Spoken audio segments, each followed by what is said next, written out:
His first life was one of pain and regret, his only wish to be reborn healthy. And now, in a new world, that wish has been granted. He finds himself at the Empire's most prestigious academy, a place of wonder. But his new life is immediately challenged by an arrogant noble. In their first clash, he is utterly and completely overwhelmed. Yet our boy isn't just a simple fighter. He possesses an incredible ability to calculate the flow of any battle. With glowing eyes, he analyzes every possible outcome in an instant. But as he pushes his limits, something else begins to awaken, a dark and terrifying power that lies dormant deep within him. The arrogant noble seems to recognize this power, calling it a curse. A female knight suddenly screams for Lewis to fight back against it. But as the red haze clears, our boy can only stare in horror at what he's done. He wonders if even in this new life he is destined to lose to fate.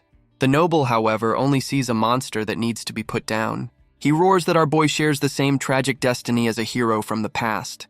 Deep inside, the source of this dark energy pulses from his very heart. But hearing the word fate one more time awakens something else. If this is his destiny, then he'll just have to smash it to pieces. And this whole story began right here, at the Candria Arcanist Academy.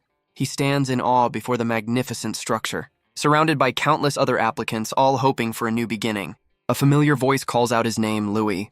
It's his family, a man and a woman, rushing to catch up with him. The woman, his mother, fusses over him, reminding him to hide his unique features. She's terrified for his safety, knowing the entrance exam can be deadly. But the man beside her insists this is the only path forward for Lewis. He explains that in this empire, this is the only place a commoner can truly change their life. The Candria Arcanist Academy, a beacon of hope and power, a premier institution founded by the royal family itself. It's a place where the Empire's greatest masters demonstrate their power and train the next generation of legendary fighters. Julian explains that in recent years, many powerful guardians have risen from common birth, and that most of them began their journey right here. This is the academy that forges legends. He believes this is the perfect environment for Louis to learn and grow. Inspired by this hope, Louis declares his ambition to become a Grand Master. But his goal isn't just about power. He wants to get strong enough to take ownership of the orphanage. His mother figure, Laziella, is stunned by his sudden declaration. She feels like a failure, unable to help with his inner darkness, but Julian reassures her that she's done more than enough. With a warm smile, Louis tells her that he's only alive because of her. It's a stark contrast to his previous life, where his dream of becoming a fighter was crushed by a weak body. Even confined to a wheelchair, he poured his passion into studying martial arts. But his hard work was stolen by a jealous scholar who left him broken and discredited. He was powerless to fight back, mocked for the very illness that trapped him. In the end, even his own parents gave up on him, leaving him to face death alone. His only wish was for a second chance, a healthy body and a family that would love him. And in the Northern Candria Empire, that wish was about to come true. But even from birth, his unique appearance made people wary. A young Laziella holds the infant Louis, fearing he might be a harbinger of disaster. But Laziella saw past the fear, declaring that this child was innocent. And with that, Louis's wish was granted, a healthy body and a family that loved him. But that precious moment is shattered by an arrogant voice demanding they move aside. Laziella is shoved to the ground, and both Louis and Julian rush to her side in panic. As they help her up, a voice mocks Louis's dream of becoming a Grand Master. A cold, dangerous glint appears in our boy's eyes. The culprit is a smug noble, disgusted that he even touched a commoner. Louis trembles with rage, ready to make him pay for what he's done. But just as he's about to lunge forward, a hand grabs his wrist. It's Julian, holding him back and reminding him to focus on the exam. Laziella reminds him of his promise to stay out of trouble, telling him to endure it. Her words snap him out of his rage, leaving him speechless. He quickly apologizes, and she places a comforting hand on his shoulder. The noble scoffs, calling him trash before walking away with his companion. Just then, a commotion breaks out as someone announces the arrival of a lord. The crowd parts to make way for a young man named Cain. This is Cain Aranka, heir to a powerful family, who seems to sparkle with nobility. The first noble can only watch in jealous anger, vowing to get even. But Louis's eyes burn with a cold fury, a promise of future conflict. He quickly masks his anger with a smile, reassuring Laziella that he'll be fine. Cain Aranka watches on, his own ambitions clear on his face. Meanwhile, the arrogant noble and his friend mock Louis's dream of learning magic. But Louis doesn't hear them, running with a single vow echoing in his mind. To become the strongest, and to protect everything that is precious to him in this new life.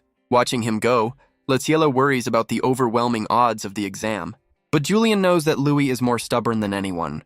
He explains that once their boy sets his mind to something, their only job is to support him. Louis finally arrives at the exam hall, surrounded by a sea of older, more experienced applicants. Suddenly, a powerful figure descends from the sky, announcing the start of the 160th entrance exam. He introduces himself as Aronian Smith, the principal of the entire academy. The crowd buzzes with shock that the Grand Master himself is administering the exam, a title that places him among the privileged elite of this world. Aronian explains the first test. To climb the stairs guarded by senior students, the passes for the next round are located just behind these guardians. There are only 1,000 passes in total, and only those who claim one will advance. Once the passes run out, the exam is officially over. With a single word, he signals the start, and the entire crowd surges forward. The first wave of applicants charges ahead, confident this will be an easy fight. But one of the senior students greets them with a terrifyingly wide grin, and unleashes a torrent of dark energy, welcoming them all to hell. The world distorts as a wave of pure pressure washes over the crowd. Dozens of applicants are sent flying, their faces twisted in shock and pain. In an instant, countless hopefuls are disqualified before they can even take a step. The remaining students tremble, recognizing the guardian as the son of the finance minister. But Louis remains steady, sensing the raw killing intent behind the display. The others around him are confused, wondering what just happened. He calmly explains that it wasn't an attack, but a release of intimidating aura. And while everyone else is frozen, Louis takes his first step forward. He notes that anyone with a weak will would have passed out from the sheer terror of it all. The guardian smirks, acknowledging that Louis has some backbone, but he sneers that this academy has no room for commoners. Louis's defiant gaze shows he isn't intimidated in the slightest. The guardian's eyes narrow, promising to teach him a lesson. He unleashes a crushing wave of power, determined to make Louis kneel. All around them, other applicants collapse, unable to even breathe. But Louis remains perfectly still, untouched by the overwhelming force. He calmly dismisses the attack as only strong enough to scare ordinary people. Suddenly, a dark memory surfaces, a fist clenched so hard it draws blood, and a vision of a terrifying clawed hand reaching for a helpless victim. A memory of a moonlit night, standing over the bodies of his enemies. He thinks to himself that for someone who was trained like him, facing down monsters with true murderous intent, and analyzing every move in the heat of battle, this pampered noble's intimidation tactic is nothing more than a joke. With a confident smirk, he declares that it won't work on him. And while everyone else is paralyzed, Louis explodes forward. He charges straight up the stairs, directly at the stunned guardian. With a look of pure determination, he prepares to show this noble what real killing intent truly feels like. He soars through the air, his fist radiating an overwhelming pressure. The other applicants can only stare in utter disbelief. The guardian's smug expression shatters into one of pure terror, as Louis's punch stops just an inch from his face. He doesn't even finish the blow, simply brushing past the stunned noble. His eyes are cold and focused, fixed only on the goal ahead. The guardian is left trembling, completely speechless.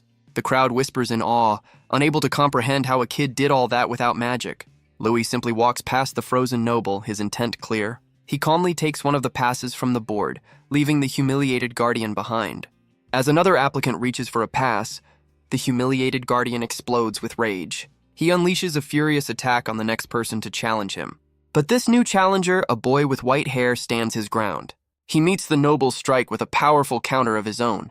The guardian's face twists in disbelief, shocked that a commoner could stop him. He can't comprehend how the boy blocked his attack without using any magic. Suddenly, the principal grabs the guardian, declaring that the applicant has passed. He reminds the noble that at this academy, status means nothing in the face of true threats. The guardian bows his head in shame as the young applicant offers his thanks. The principal congratulates the white-haired boy, calling him Louis Kirill. He then adds that the boy's unique hair color is quite concerning. The white-haired applicant lowers his head, understanding the weight of his words. Our Louis, who has similar features, looks over with a curious smirk. The principal suddenly grabs the other boy's chin, pulling him closer. He offers to prepare a special potion to hide his traits if he's admitted. Louis decides to ignore the strange offer and focus on the next challenge. He walks away, leaving the principal to deal with the other applicant. But the humiliated guardian watches him go, his face a mask of pure hatred. He seethes over the principal's interference, vowing to remember the name Louis Kirill. The remaining applicants gather in a massive coliseum for the second exam. Out of 20,000 hopefuls, only 1,000 remain, most of them privileged nobles. The arrogant noble from the entrance confronts the other boy, Lewis Kirill. He sneers that the boy was lucky, promising no one will save him next time. But Lewis Kirill meets his threat with a cold, unwavering stare. His companion chimes in, claiming he only passed because the principal intervened. A smirk plays on Lewis Kirill's lips as he calls them complete idiots. The noble's face contorts with rage, stunned by the boy's audacity. He calmly states that the Grand Master clearly has better judgment than they do. Enraged, the noble raises a fist, threatening to put the commoner in his place. Lewis Kirill simply smirks, completely unfazed by the threat.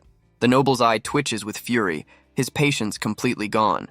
He roars and throws a wild punch, determined to teach the commoner a lesson. But Louis Kirill's gaze remains ice cold, watching the attack approach. As he raises his own hand to meet the blow, their fists connect, and the noble is sent stumbling backward from the impact. He stares in disbelief, realizing his entire body has been paralyzed. Louis Kirill calmly reveals he used a technique to sever his opponent's meridians. With a flick of his wrist, he sends both the noble and his companion flying. The companion can only watch in horror as his friend is utterly defeated. The arrogant noble crashes to the ground, completely defeated. Onlookers can only stare in shock at the sudden turn of events. His companion rushes to his side, trying to help him up. But the noble panics, realizing he can't feel his arm at all. He furiously accuses Lewis Kirill of using poison and vows to report him. But a familiar voice cuts in, explaining that it wasn't poison, but martial arts. It's our Lewis, his eyes glowing as he explains that even he has his limits. He clenches his fist, declaring that anyone who throws a punch should be ready to take one. But just as he's about to strike, a hand suddenly grabs his wrist. It's Cain Aranka, reminding him that they're in the middle of an exam. He calmly asks Louis if he's really willing to get disqualified over this. Louis glares back, his fist still clenched in defiance. The other nobles tell Cain to stay out of it, but Louis simply pulls his hand away. But Cain's gaze turns cold as he reminds them exactly who he is. The arrogant nobles can only tremble in fear, realizing they've crossed a line. Defeated, they turn and walk away from the confrontation. The leader mutters a final insult, calling all commoners trash. Louis watches them leave, convinced that all nobles are the same arrogant bullies. Cain then turns to Lewis, acknowledging his strength and courage. With a confident smile, he extends a hand, offering to team up for the next test. But his offer is immediately drowned out as other applicants swarm him, asking to be his teammate. The crowd grows louder, with nobles shouting their family names, all desperate to be chosen. Onlookers whisper that teaming with the young master of the Aranka family is a guaranteed pass. But Lewis simply scoffs, completely unimpressed by the display of desperation. Just then, a brilliant light erupts from the center of the Colosseum. The principal descends from above, congratulating the survivors on passing the first test. With a confident smile, he announces the start of the second exam, the power test. Suddenly, glowing emblems appear on the chests of every single applicant. Cain stares down in confusion at the golden mark on his own chest, identifying it as an earth attribute. His confident expression shatters into one of pure, utter shock. Suddenly, an immense pressure descends, and even Cain stumbles as his body grows heavy. A massive golden magic circle illuminates the entire Colosseum floor. The principal announces that this is the stage for the second exam, a battle under the influence of his earth magic. The other nobles tremble, barely able to stand under the crushing weight of a Grand Master's power. But someone points out that Cain Aranka is walking around as if it's nothing. He stands tall and steady while everyone else is forced to their knees. But even Cain's eyes widen in surprise as he spots something else entirely. A foot kicks off the wall, shattering the stone. And Lewis Kirill leaps all the way up to the main stage, shocking the entire crowd. The principal looks at the boy, acknowledging that he's the first to arrive once again. The other applicants recognize Louis, shocked that he's completely unaffected by the pressure. Even Cain, with years of elite training, can barely keep himself on his feet. The principal declares that only those still standing will be allowed to continue. With a simple gesture, he summons a rack of weapons onto the stage. He tells the remaining applicants to arm themselves for the next phase. Louis doesn't hesitate, his eyes scanning the spinning blades. Before snatching a simple sword from the air with a firm grip, he gives it a few practice swings, a confident smirk on his face. The other fighters struggle with their new weapons as the rules are laid out. Stay on the stage or be disqualified. And with a final command, the Grand Master officially begins the second exam. With a snap of his fingers, the principal announces the release of bound slimes. The weapons in their hands suddenly vanish, leaving the applicants confused. The others whisper among themselves, completely clueless about what's coming next. But Lewis Kirill's sharp eyes immediately dart upward. Suddenly, Dozens of glowing blue orbs begin to rain down from the ceiling. They splat against the ground, shocking the fighters who leap back in surprise. The strange blue creatures are revealed to be slimes, looking surprisingly harmless. The principal explains the rules. Points are awarded for blocking, dodging, or defeating them. Their final rank will be determined by their score, and only the top 100 will advance. Lewis Carroll's expression hardens, understanding just how brutal this next phase will be. The slimes begin to multiply, looking almost comically harmless at first. Some of the applicants scoff, believing these low-level monsters will be an easy source of points. One confident fighter charges forward, ready to claim his first 5 points. He swings his massive sword, aiming to cleave the tiny creature in two. But the slime's expression suddenly hardens into one of pure malice. It launches itself forward like a cannonball, easily deflecting the blade. The applicant's overconfidence shatters into pure, unadulterated terror. The slime slams directly into his face with incredible force. It sends him flying backward as another applicant watches in horror. The first victim of the exam is sent crashing out of the ring, instantly disqualified. The other applicants can only stare in disbelief at the sudden chaos. One of them screams a warning as more slimes rain down from above.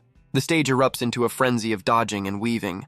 Dozens more are knocked out of the ring, their dreams shattered in an instant. Up above, the instructors calmly tally the points for every move. One of them notes that this year's exam is filled with heirs from powerful families. Even Kane Aranka is forced to move as the instructor wonders if a new record will be set.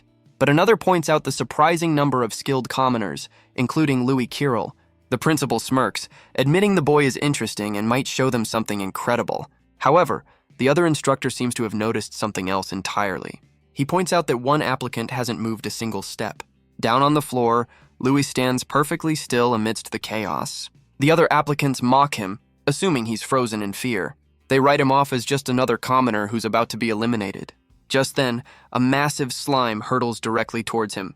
But Lewis remains completely unfazed, his expression calm and steady. As the attack closes in, ready to smash him out of the ring, his eyes snap open, revealing a cold, calculating focus. In a blur of motion, he sidesteps the attack at the very last second. The onlookers can only stare in disbelief, stunned that he managed to dodge it. The slime rockets past him, missing by a hair's breadth. Its momentum carries it straight into another unlucky applicant, sending him flying. Lewis's expression remains cold and focused, completely unimpressed. As more slimes rain down from above, he remains perfectly still. The other applicants are certain there's no way he can dodge them all. But our boy simply lowers his head, his mind already working. He closes his eyes, shutting out the chaos around him. A memory surfaces of a harsh, snowy landscape from his past. His training partners hesitate, worried that throwing rocks might be too dangerous. But a younger Louis reassures them, explaining that this is all part of a test. With a shout of encouragement, his friends begin to hurl the stones. A barrage of projectiles rains down on the young Louis, but his eyes glow with that same familiar, intense light. A close-up reveals the incredible focus within. He trained his brain to transmit information at incredible speeds, sending signals from one part of his mind to another in an instant. This allows him to collect all the necessary data from his surroundings, calculate every possible trajectory, and then evade every single projectile with perfect precision. His training partners can only stare in absolute astonishment.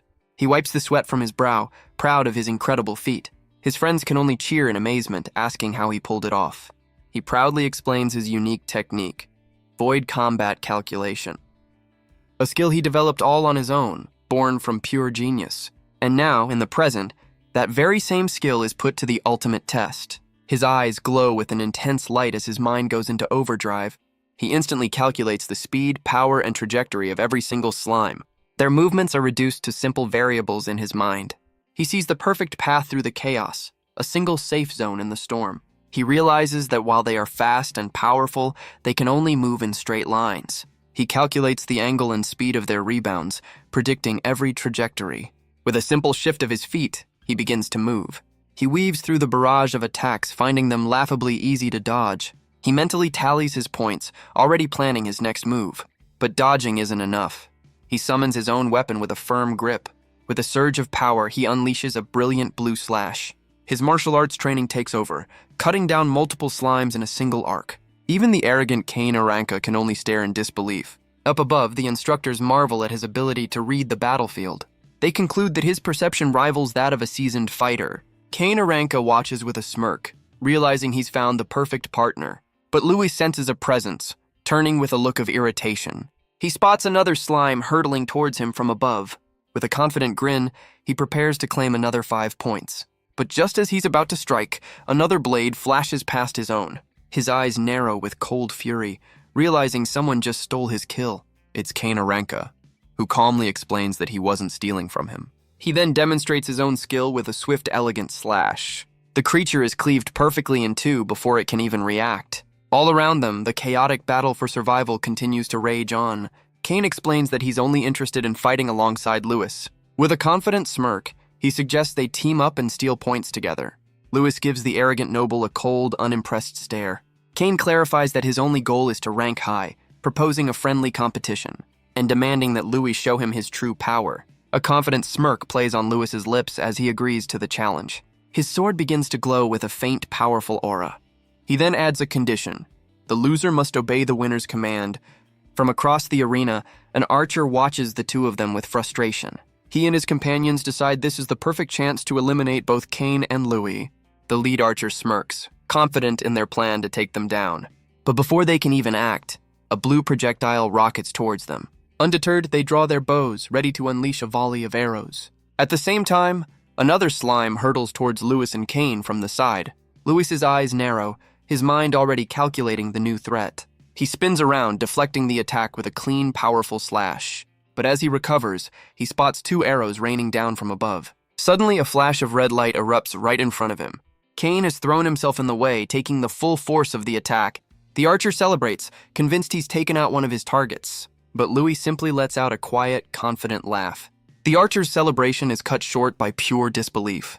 Because Louis has caught both arrows with his bare hand, the archers can only stare, stunned by his impossible reflexes. Kane asks if he's all right, but Louis simply drops the arrows, completely unfazed. Enraged by their failure, the lead archer orders his team to focus their fire on Kane.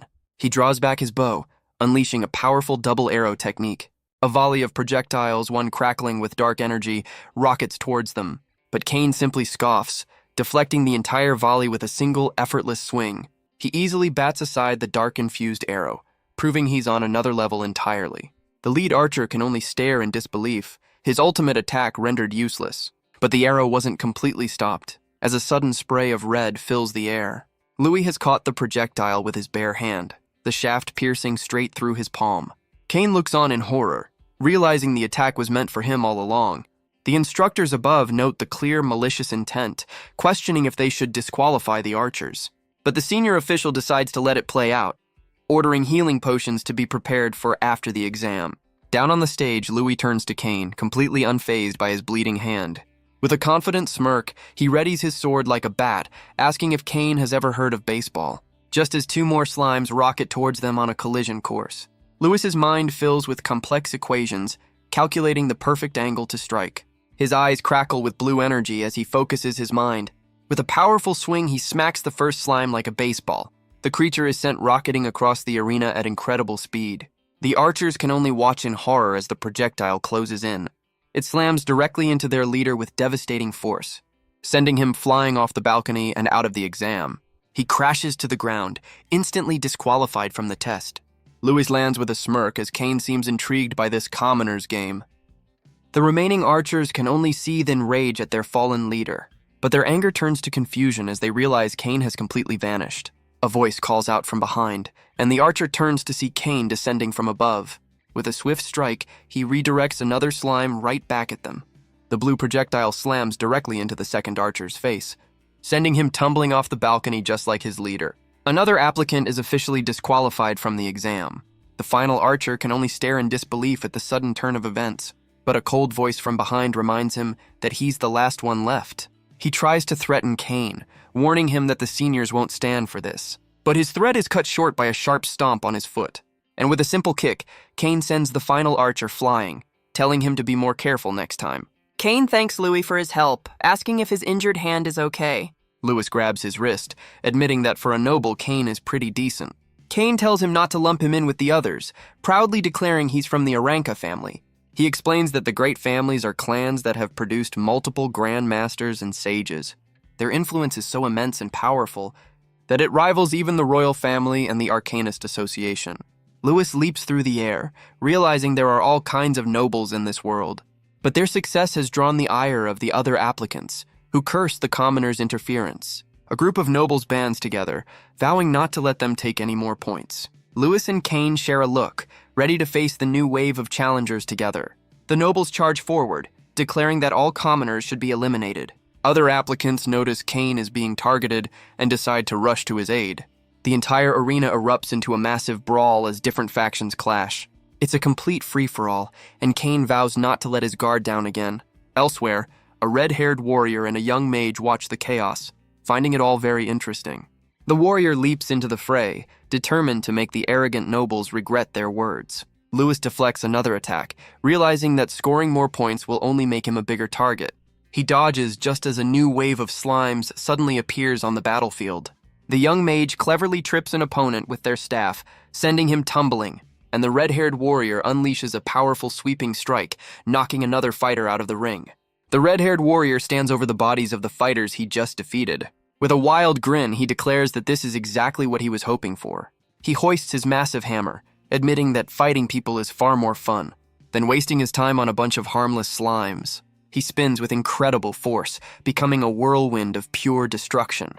With a furious roar, he tells everyone to get out of his way. His attack carves a path through the crowd, sending bodies flying in every direction. He lands with a powerful stance, ready for the next challenger. In his wake, a dozen more applicants are left unconscious on the floor. The instructors ask if they should intervene, but the principal simply smiles, calling it youthful energy. The green-haired instructor worries about the consequences of so many nobles failing.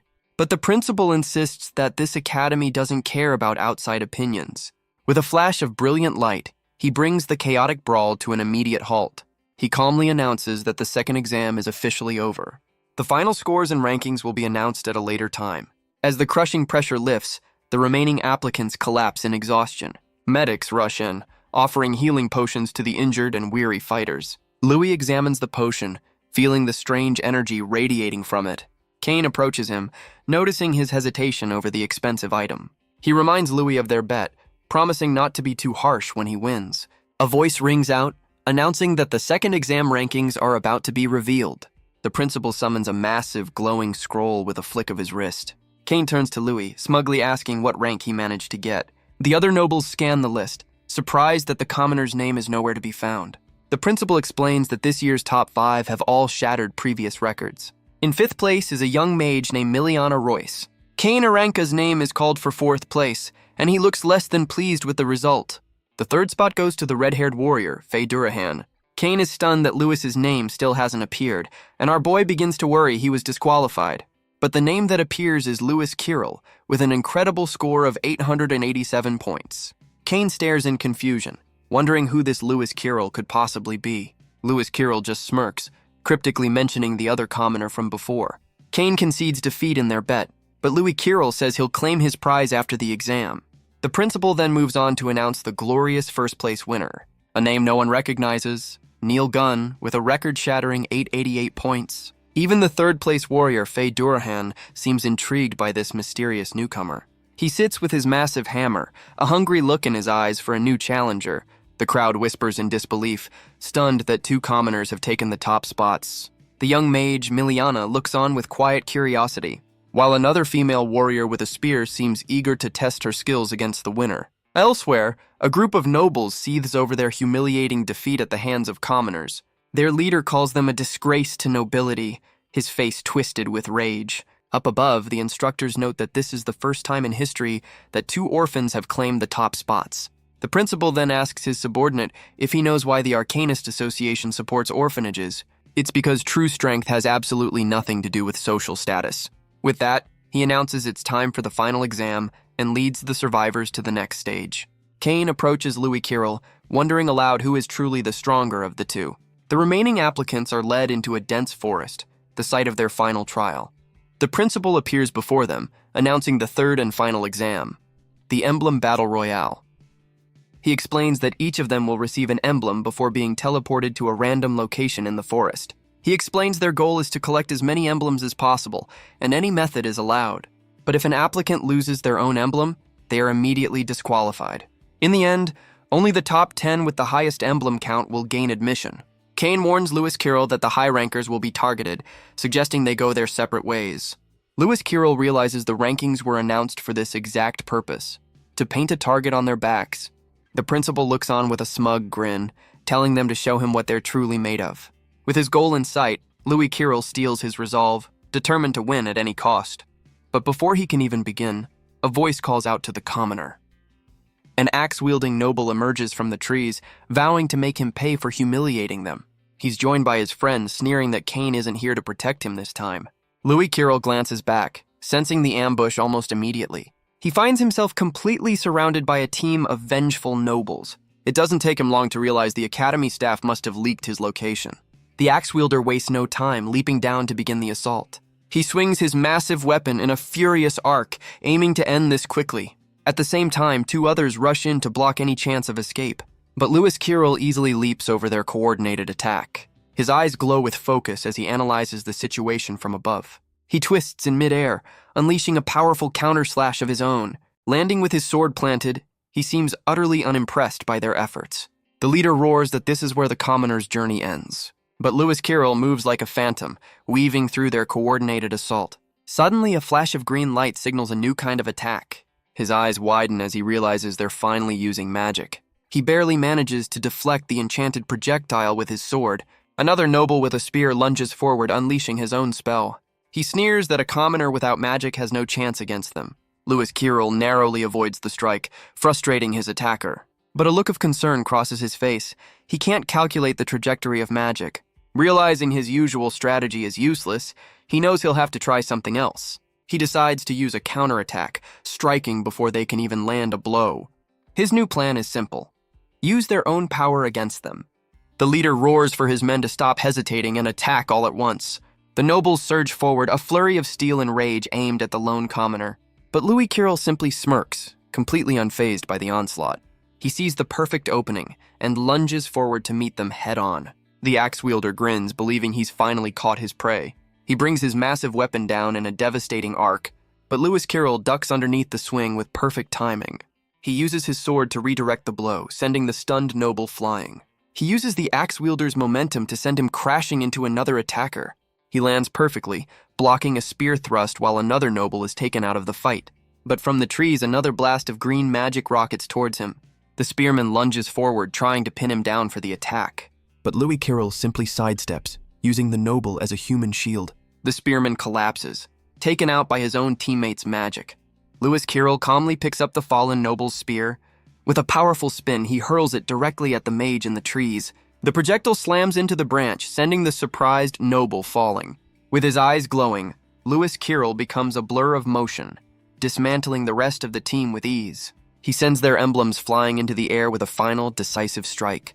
With a swift motion, he snatches them from their fall, calmly declaring that their prize now belongs to him. But the last remaining noble roars for his men to unleash their strongest magic. Just then, a familiar voice cuts in, as Kane Aranka appears with a crossbow. He fires a single shot that sends one of the nobles crashing into a tree. From his perch, Kane smugly informs the noble that his magic is now sealed. The leader panics, wondering how Kane escaped the team sent to stall him. Kane's smirk widens as he explains that he made them talk, a clear warning.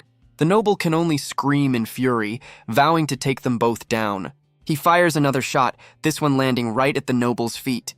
Louis Carroll turns to see Kane, who casually dismisses the entire fight. He tosses over the emblems he collected, calling the nobles no big deal. Kane offers to help with future ambushes, but Louis Carroll insists on handling things himself. Suddenly, a round of applause echoes from the trees as a new challenger appears. It's a female warrior with a spear, and she's come looking for a fight. Kane recognizes her immediately as Faye Durahan, the daughter of a Grand Master.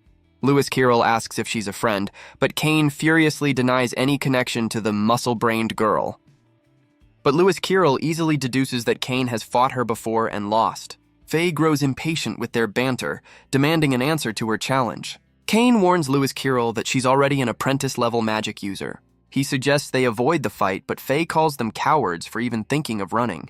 But Louis Carroll smirks, eager to see how someone from a great family truly fights. Faye grins, declaring she'll fight without magic to make things fair. She then lunges forward, unleashing a powerful downward strike. Louis Carroll's eyes glow as he instantly analyzes her attack. He meets her devastating blow head-on, their weapons clashing in a shower of sparks. Faye's expression shifts to one of surprise, impressed by his strength. He's caught her spear with his bare hand, completely stopping her momentum. She pushes with all her might, but finds herself completely unable to move him. With a sharp twist, Lewis Carroll redirects her spear, throwing her completely off balance. But Faye only grins, leaping back and declaring that the real fight is just beginning. She soars through the air, preparing to unleash one of her family's sacred techniques. Her spear slams into the earth, shattering the ground in a massive explosion of force. From a distance, two instructors watch the explosive display of power. One of them praises Faye's flawless technique, calling it the mark of a true genius. But the other is convinced Lewis Carroll will lose soon, stating that a commoner is in a completely different league. The principal suddenly appears above them, asking for their predictions on the outcome. The instructor admits that while he likes the boy, he simply can't win against Faye's raw talent.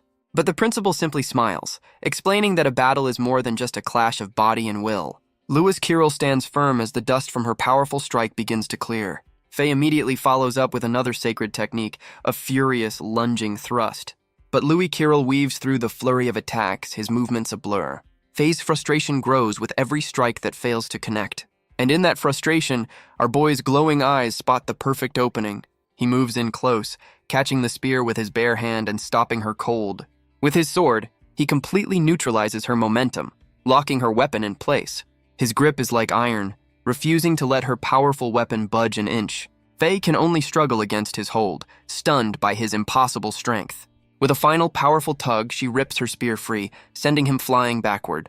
He lands perfectly, already countering with a volley of small, sharp projectiles. Faye can only stare in disbelief, admitting that even Cain couldn't dodge her attacks.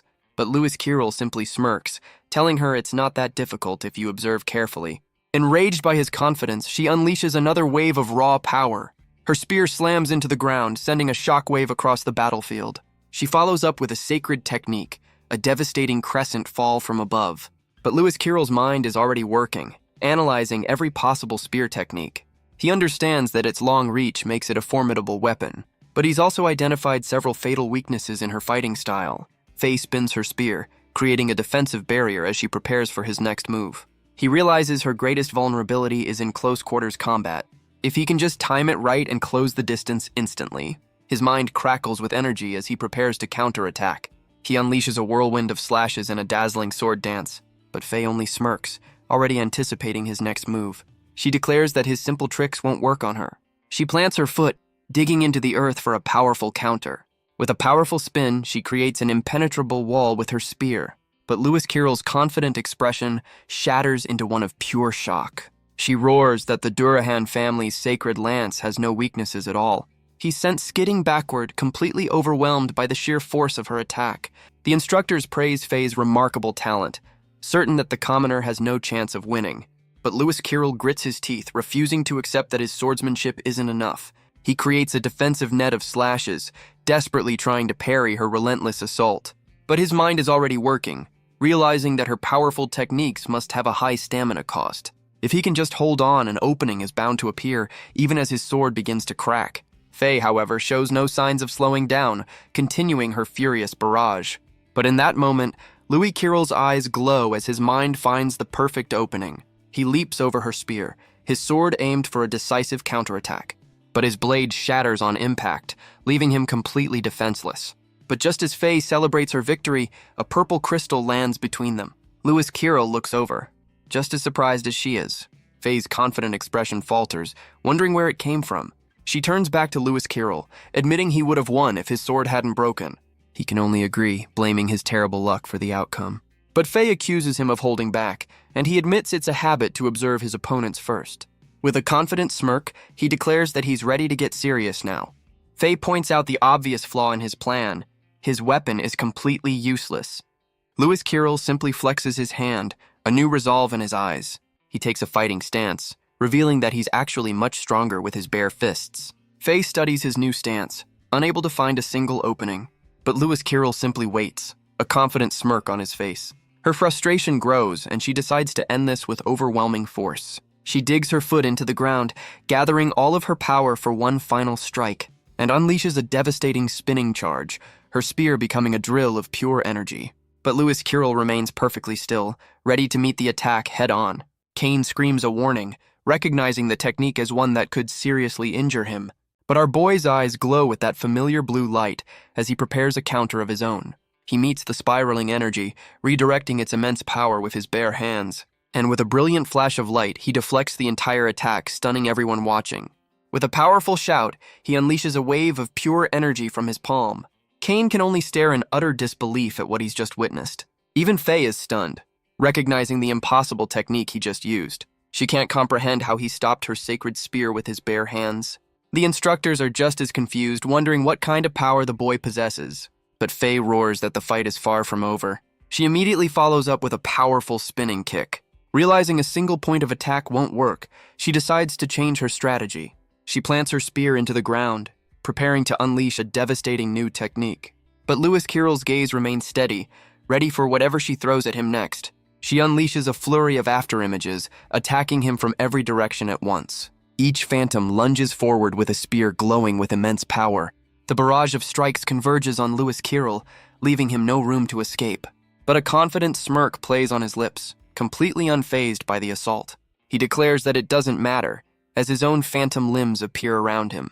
With impossible speed, he catches the tip of the first spear and grabs the hilt of another, stopping it dead in its tracks. He becomes a whirlwind of motion, deflecting every single one of her attacks. Faye can only stare in utter disbelief, her ultimate technique completely neutralized. Even Kane realizes he's using a special skill to stop the spear's rotation. The principal watches with a smirk, impressed by a technique he's never seen before. With a furious shout, Louis Carroll unleashes a powerful counterattack of his own. The sheer force of the blow sends Faye skidding backward across the battlefield. She digs her spear into the ground, desperately trying to halt her momentum. Her face twists with pure frustration, unable to comprehend what just happened. She demands to know what kind of strange technique he used to stop her. Louis Carroll calmly explains it's a martial arts parry, designed to cancel out her spear's rotation. But Faye can only stare in confusion, completely unfamiliar with his fighting style.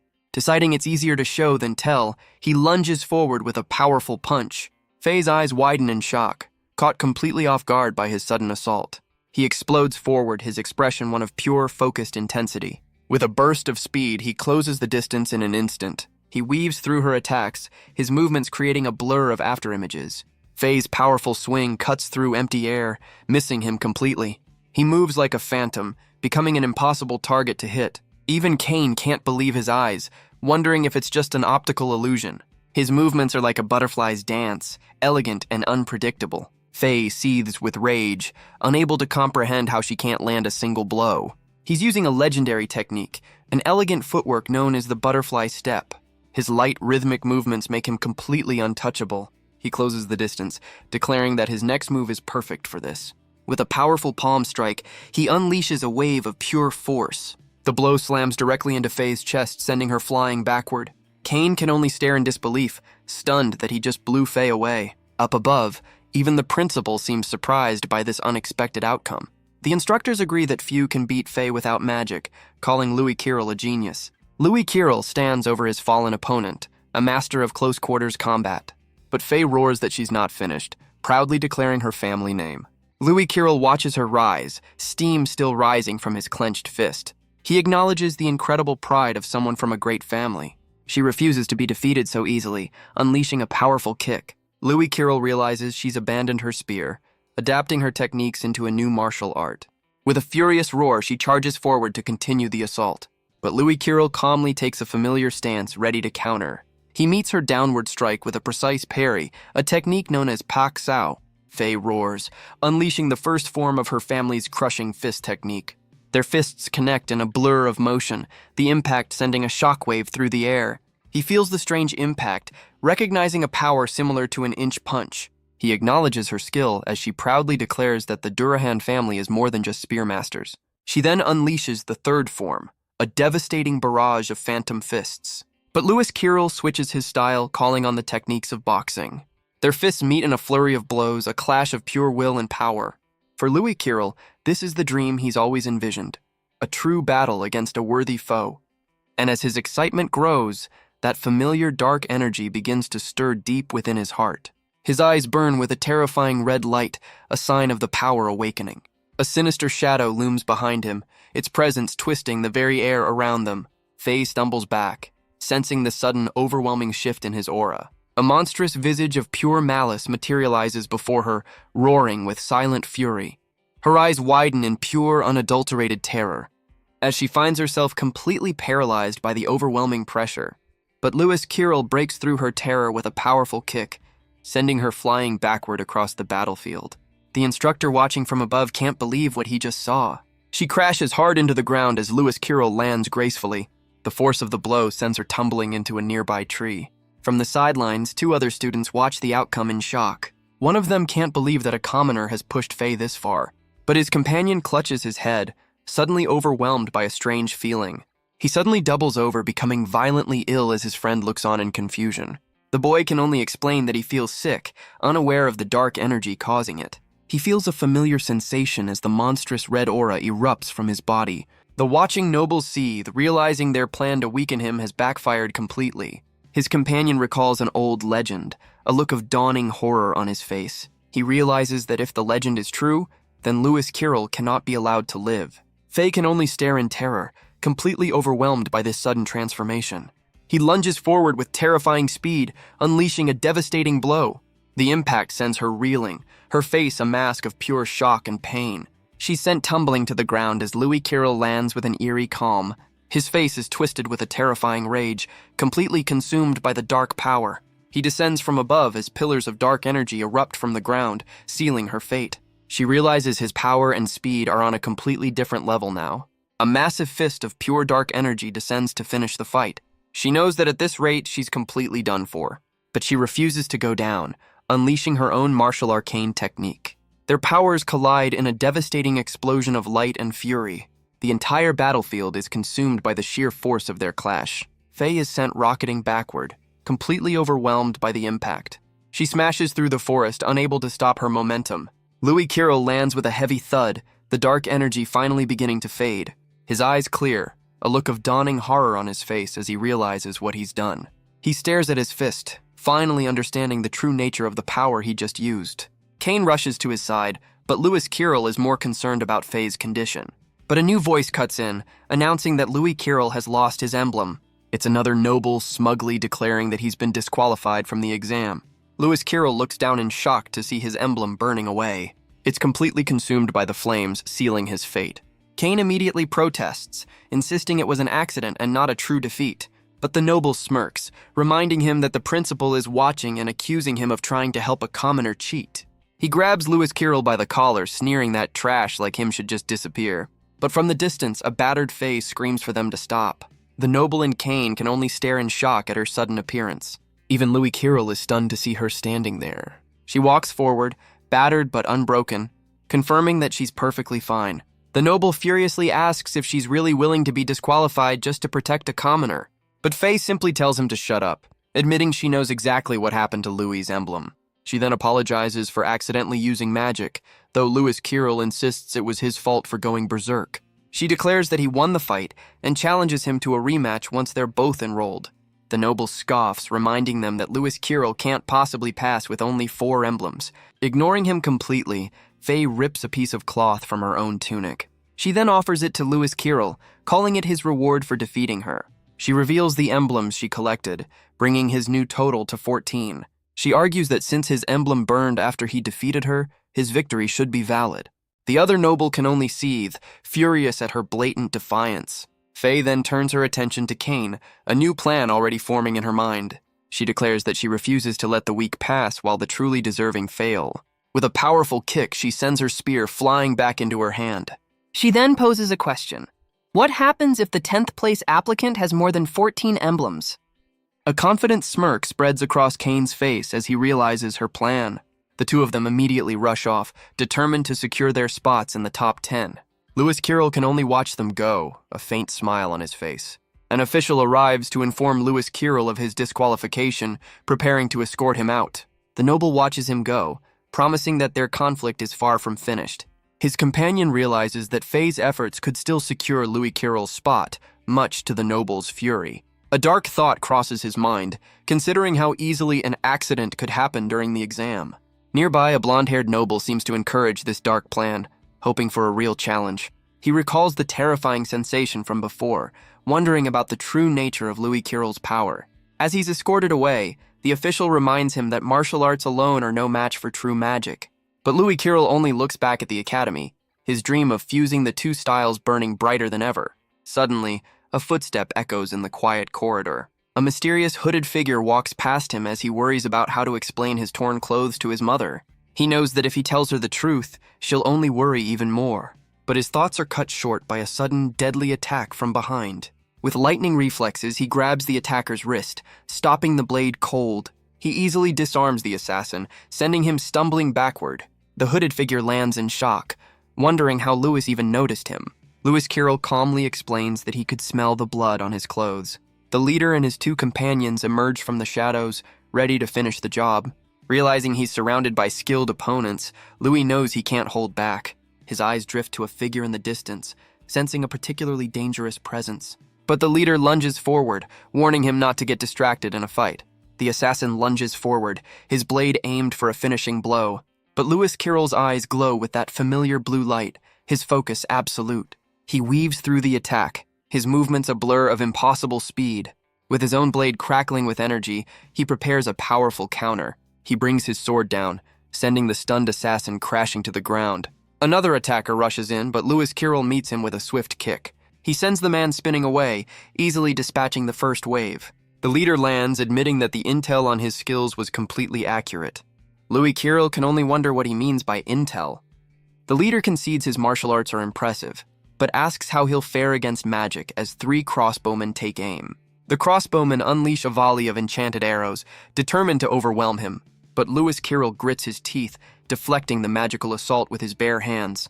He recognizes the wind magic, realizing his usual tactics won't be enough. So he decides to unleash a special breathing technique he's been saving.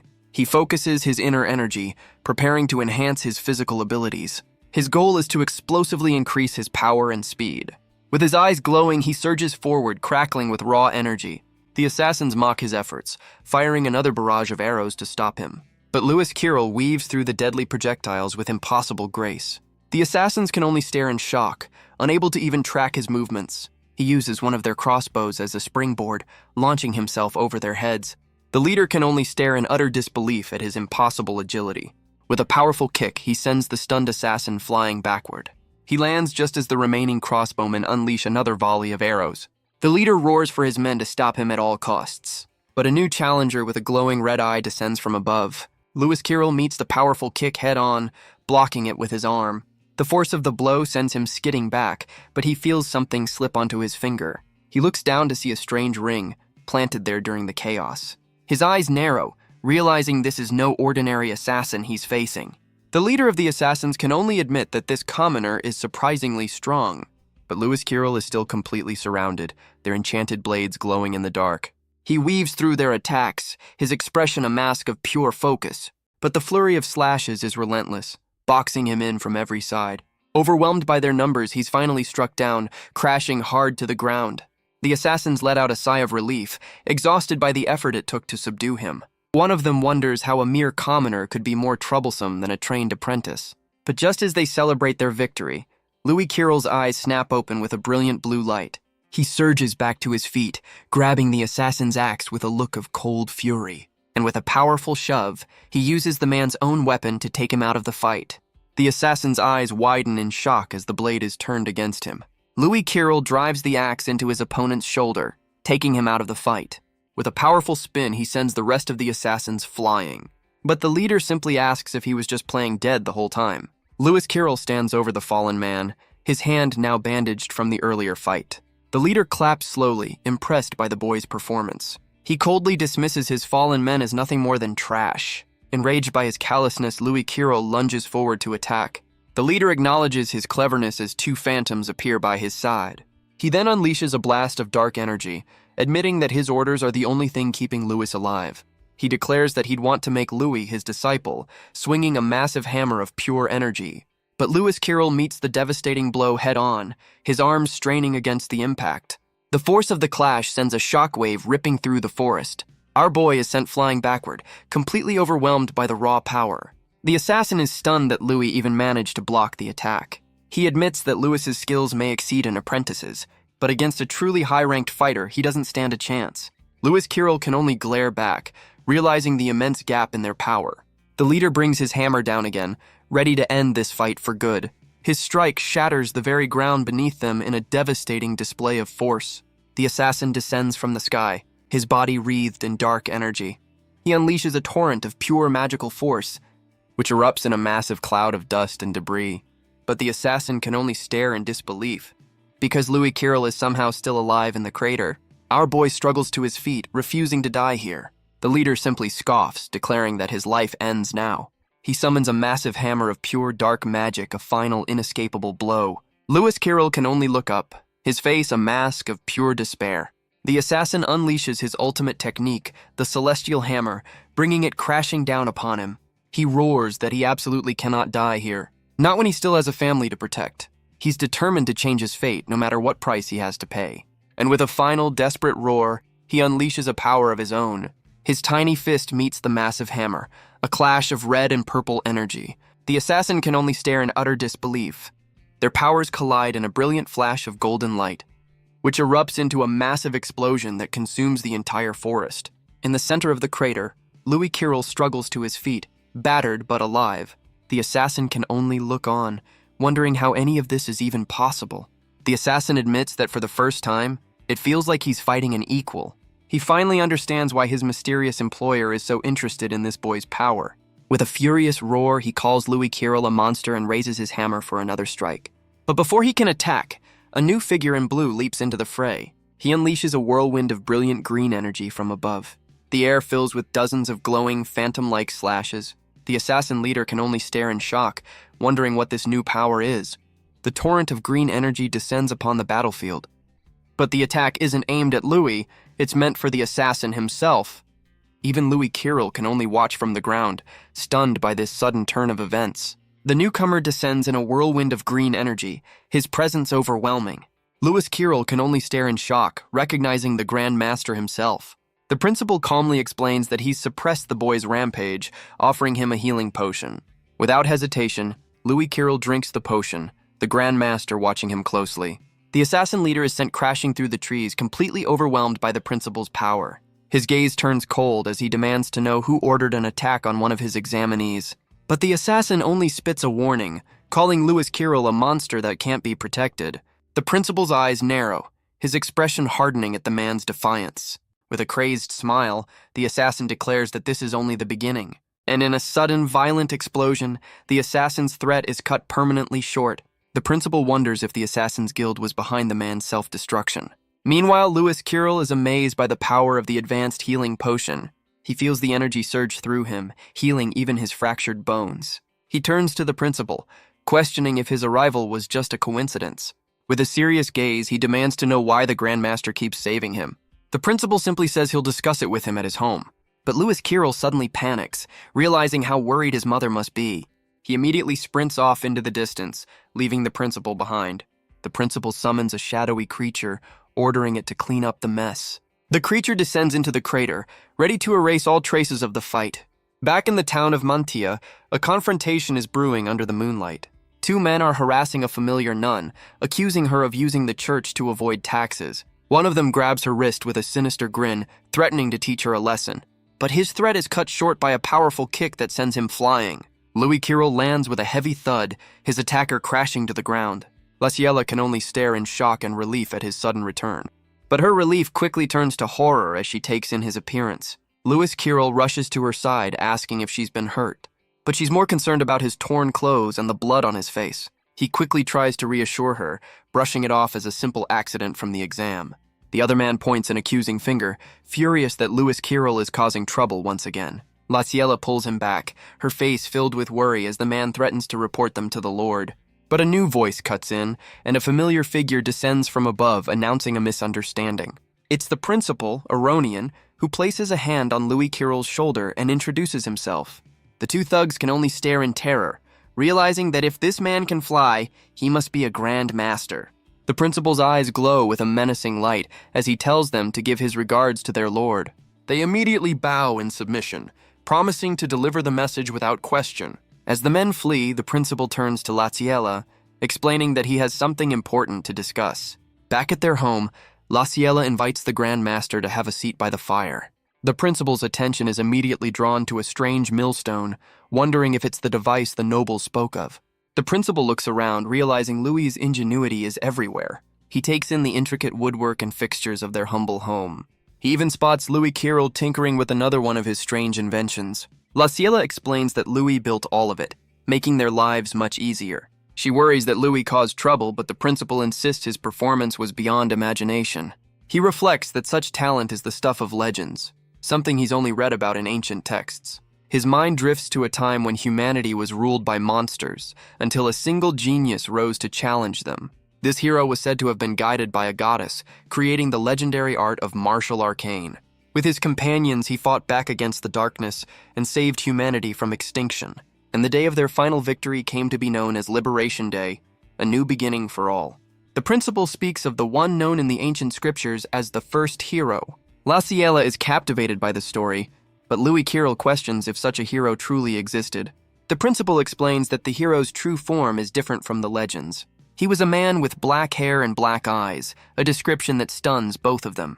This, he explains, is a great secret known only to the highest echelons of humanity. For while the hero saved the world, a terrible madness dwelled deep within his heart. In his rage, he committed an unforgivable and terrible sin. He turned on his own comrades, leaving a trail of death and betrayal in his wake. And for this crime, his name was completely erased from human history. The principal explains that this inner madness was like a curse, a dark and terrifying power. Louis Kirill looks down at his hand, connecting the dots between this madness and his own dark power. The principal explains that because of this curse, anyone with black hair and eyes is to be eliminated on sight. He then places a hand on Louis Kirill's head, asking if he really thought a simple dye job could fool everyone. La Ciela immediately panics, confessing it was her idea and begging the principal to spare him. But Louis Kirill calmly places a hand on her arm, reassuring her that everything will be fine. He explains that if the Grand Master wanted him dead, he wouldn't have bothered coming all this way. The principal smirks, impressed by his wisdom and his ability to resist the inner madness. He declares that in Louis Kirill, he sees the qualities of a new hero, stunning both of them. He picks up an apple, explaining that while the world may seem peaceful on the surface, a great darkness is always lurking just beneath, and that watching Louis today gave him an idea. He holds the apple to the moonlight, explaining that legends are often absurd. But he wants to guide Louis Kirill in the right direction, for the sake of humanity's future. With a sharp motion, he slices the apple in two, tossing one half directly to a stunned Louis Kirill. He explains that thanks to Cain and Faye's rampage, Louis Kirill has officially passed the exam. He then offers to personally instruct him at the Candria Arcanist Academy. Louis Kirill smirks, asking if the Grand Master is really willing to bet on him, even with the risk of him going berserk. The principal's eyes narrow with a cold, unwavering focus. Suddenly, the apple in Louis Kirill's hand is sliced to pieces by an invisible force, and the Grand Master makes a solemn promise. If that day comes, he will be the one to end him. Julian is stunned to hear about the principal's personal invitation, but Louis is already calculating the costs, the principal's warning still fresh in his mind.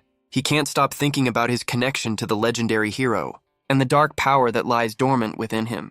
He remembers the principal's words, how easily he saw through his disguise, and the chilling promise that if he ever loses control, the Grand Master will end him. Louis Kirill wonders just how much he can truly trust the man's offer. Later, he confronts the principal, asking why he had to worry his mother with such dangerous talk. He furiously insists that La Ciela is not a burden. But the principal calmly explains that when his secret is revealed, his family will be in danger, and she needs to be prepared. The principal floats away, leaving Louis with a final warning that the real trials have only just begun. Louis agrees, knowing he must get stronger to face what's coming. Just then, a group of children from the orphanage rush to greet him. A young girl named Lana leaps into his arms for a warm hug. She tearfully asks if he'll ever come back, not wanting to say goodbye. With a gentle smile, he promises to return during breaks, calling this place his home. She makes him pinky swear, and he promises not to break it. But their tender moment is interrupted as another boy announces a visitor. A well-dressed butler approaches from a lavish carriage, confirming Louis Kirill's identity. He reveals he's from the Aranka family, extending an invitation from the young master himself. Louis Kirill is surprised to find the invitation is from Cain, who wants to get to know him better. He agrees to the offer and is promptly escorted to a lavish carriage. Their journey takes them to the prosperous town of Harzan, a city that owes its very existence to the power of the Aranka family. Louis Kirill can only stare in awe at the sheer scale of the family's massive estate. He's greeted at the entrance by an enthusiastic Cain Aranka himself. The young noble immediately brings up the chaos Louis caused during the final exam. He acknowledges that Louis Kirill earned his spot, especially with Faye's seal of approval. Cain then declares that they'll be sparring partners until the academy officially begins. He frames it as a chance for Louis to learn about magic, but our boy sees right through the excuse. But their conversation is cut short by an imposing voice from above. A stern-looking woman demands to know who Louis Kirill is. Cain quickly introduces him as a friend, though Louis seems less than certain. But the woman's cold, disapproving gaze says it all. Cain's confident demeanor completely shatters in her presence. She descends the stairs, reminding him to choose his friends more wisely. She dismisses Louis Kirill as unworthy, a waste of her son's precious time. She insists Cain should focus only on his training and his destiny. The woman then turns her intimidating glare directly onto Louis Kirill. She demands to know his true motives, accusing him of seeking money or power. She offers him a golden ring, a bribe to disappear from her son's life. But Louis Kirill simply lets the ring fall to the floor in defiance. The woman's face twists with rage, ordering him to take it and leave. Cain immediately shouts at his mother, horrified by her actions. He turns to Louis Kirill, offering a sincere apology for the insult. But Louis kneels down, picking up the ring from the carpet. He then holds it up, asking if this is all her son's judgment is worth. Cain can only stare, stunned by his friend's bold words. The woman's patience finally snaps, and she calls for her guards. With a single command, she has Louis Kirill thrown out of the estate. Cain desperately tries to defend his friend, shouting that Louis Kirill is more talented than him. But his mother only scoffs, refusing to believe such ridiculous lies. Louis Kirill then speaks for himself, declaring that with him around, Cain will only become stronger. The woman's face contorts with rage, furious at the commoner's perceived arrogance. She orders her guards to throw him out, and they immediately begin dragging him away. But just as they reach the door, a new, imposing figure appears in the entryway. He seems to have overheard the entire exchange, his expression unreadable. The man repeats Louis Kirill's words, his voice filled with a quiet authority. The guards immediately halt, recognizing the master of the house. Even Cain's mother seems flustered, addressing the man as William. Cain's mother pleads with William, arguing that her son will never catch up if he's left like this. The man turns his head, his cape sweeping as he considers her words. Cain immediately bows his head in respect, addressing the man as his father. But Louis Kirill introduces himself, sensing an aura as powerful as the principles. William turns to his son, demanding to know if the boy's claims are true, and Cain admits that Louis's abilities exceed his own. The Grand Master's eyes narrow with a simple, chilling command. Prove it. Suddenly, William Aranka unleashes a terrifying aura, a spectral tiger roaring above him. Louis Kirill is immediately hit by a wave of pure, overwhelming, killing intent. The phantom beast lunges forward in a blur of red, furious energy. It slams into our boy, who struggles to even breathe under the crushing pressure. He struggles against the pressure, realizing this man is a true monster whose eyes burn with overwhelming power. And he realizes the man is serious about this deadly test. The Grand Master's gaze narrows, a silent promise of destruction. But Louis Kirill pushes back, his own willpower flaring in defiance. The sheer force of his will is enough to make even the Grand Master pause. He acknowledges the power of a Grand Master, his own aura igniting into flames. But his years spent hunting monsters have built up his resistance to killing intent. With a defiant roar, he unleashes his own power in a fiery shockwave. The blast forces even the Grand Master to witness his unyielding spirit. The Grand Master can only stare in disbelief at the boy's defiance. A spectral dragon of pure red energy materializes behind Louis Kirill. His eyes burn with that same terrifying red light from the exam. The two phantom beasts, tiger and dragon, collide in a furious clash of wills. Their auras erupt, shaking the very foundations of the Grand Hall. Cain can only watch in horror, stunned by his friend's hidden power. The pressure finally subsides, leaving a cloud of dust in its wake. And as the dust settles, Louis Kirill is left kneeling on the floor, completely spent. Cain immediately rushes to his side, worried about his condition. The Grand Master looks down, asking the boy why he seeks such power. Louis Kirill declares that he fights to protect his family. The Grand Master takes in his answer, his expression unreadable. He then turns to Cain, telling him to learn from the boy's unyielding will. Cain's mother can only stare in disbelief at her husband's sudden change of heart. But a single cold glance from William is enough to silence her completely. She trembles under his gaze, unable to challenge his authority. With the test over, Cain eagerly invites Louis to the training grounds. Once there, he offers a sincere apology for his parents' behavior, but Louis Kirill simply brushes it off, telling him not to worry about it. Kane looks back with a new respect, admitting that Louis is more worthy of the Aranka name than he is. Louis Kirill suggests that the Grand Master's test was just a strange way of showing love. The words seem to strike a chord with Kane, who looks up in quiet contemplation. He considers the idea of love something he's never truly known. His mind flashes back to a childhood filled with nothing but endless, grueling training. His father's only wish was to mold him into a great sage just like his grandfather. He was forced to fight for his life, swinging his sword without question. All he ever truly wanted was to earn his father's acknowledgement. But this grand estate felt more like a prison than a home. The endless praise and his own talent were nothing more than chains binding him. And the tighter they pulled, the more he yearned for the freedom of the outside world. He dreamed of singing freely like a bard, and flying across the entire continent without a care. But he knows that in a world where strength is everything, he is far too weak. Louis Kirill listens intently, understanding the weight of his words. Kane explains that it's not about wanting to be strong, but swinging his sword is the only way to break the chains of his destiny. He declares that he'll follow in his father's footsteps and enter the academy, all for the simple permission to live his own life freely. With a confident smirk, he tells Louis Kirill that he's counting on him, and Louis Kirill returns the look, a silent promise of a powerful new rivalry. Louis Kirill accepts the challenge with a confident fighting stance. From a distance, William Aranka watches as the two boys begin their spar.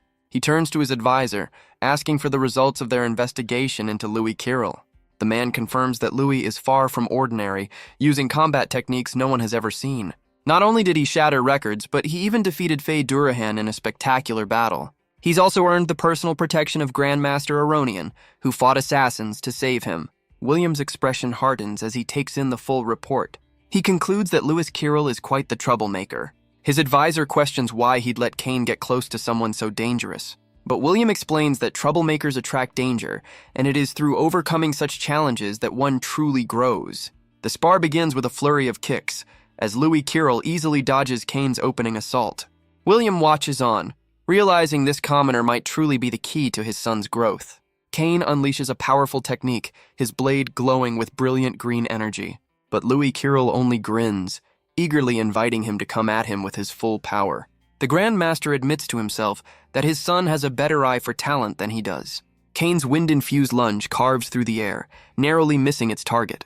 But Louis Kirill's eyes glow with focus, his mind already calculating a counter. Kane's expression shifts to one of shock as a strange energy crackles up his arm. With a single, precise move, Louis Kirill grabs his wrist and completely neutralizes the attack. He then offers some friendly advice, pointing out the predictable nature of Kane's movements. Kane admits that he now understands why even the mighty Faye couldn't defeat him. Louis Kirill can only look back in confusion at the young noble's intense stare. Kane then asks if he's ever noticed a fundamental flaw in his family's techniques. He's taken aback, insisting that his father and grandfather mastered these same sacred arts. But Louis Kirill explains that there is another path he can take, one that is completely different from the legacy of his father and grandfather.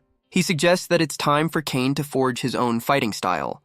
With a confident smirk, he asks if Kane is ready to truly surprise his father. From a distance, William Aranka watches the two of them, his expression unreadable. He seems to be considering the potential of this strange new partnership. And so their training begins, the two boys soaring through the air in a coordinated assault.